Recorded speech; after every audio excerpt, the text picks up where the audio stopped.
केलबा के पात पर उगेलन सूरज मल झाँके झोंके। केलबा के पात पर उगेलन सूरज मल झाँके झोंके। हे करेली छठ बरतिया से झाँके झोंके। हे करेली छठ बरतिया से झाँके झोंके। हम तो से पूछी बरतिया है बरतिया से ककरा लागी।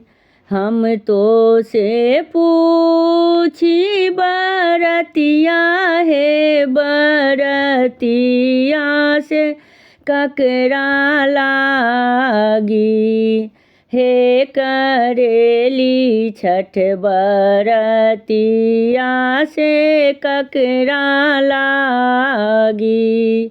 हे करेली छठ बरतिया से ककरा लागी।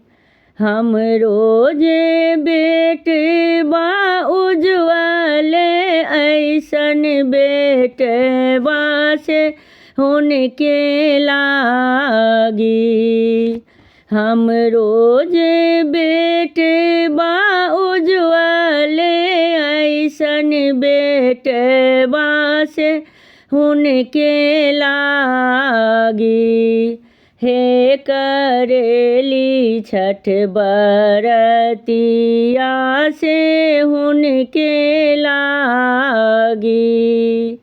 हे करेली छठ बरतिया से उनके लागी।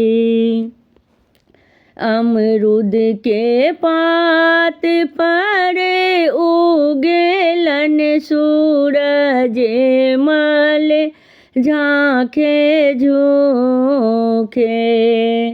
अमरूद के पात पर उगेलन सूरज मल झाँके झोंके। हे करेली छठ बरतिया से झाँके झोंके। हम तो से पूछी बरतिया है बरतिया से ककरा लागी। हे करेली छठ बरतिया से ककरा लागी। हम रोजे स्वामी होन के ऐसन स्वामी से उनके लागी। हे करेली छठ बरतिया से उनके लागी। नारियल के पात पर उगेलन सूरज देव झाँके झोंके। नारियल के पात पर उगेलन सूरज देव झाँके झोंके। हे करेली छठ बरतिया से ककरा लागी।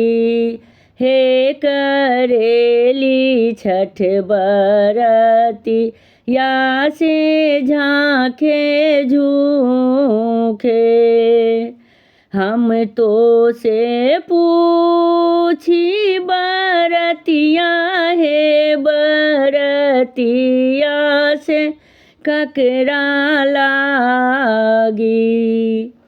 हम तो से पूछी बरतिया हे बरतिया से ककरा लागी हे करेली छठ बरतिया से ककरा लागी।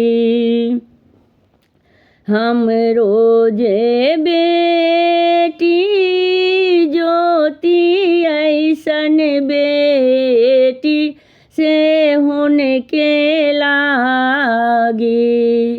हम रोजे बेटी भावना ऐसन बेटी से हुनके लागी हे करेली छठ बरती या से हुनके लागी हे करेली छठ बरती या से हुनके लागी हे करेली छठ बरतिया से हुनके लागी हे करेली छठ बरतिया से हुनके लागी।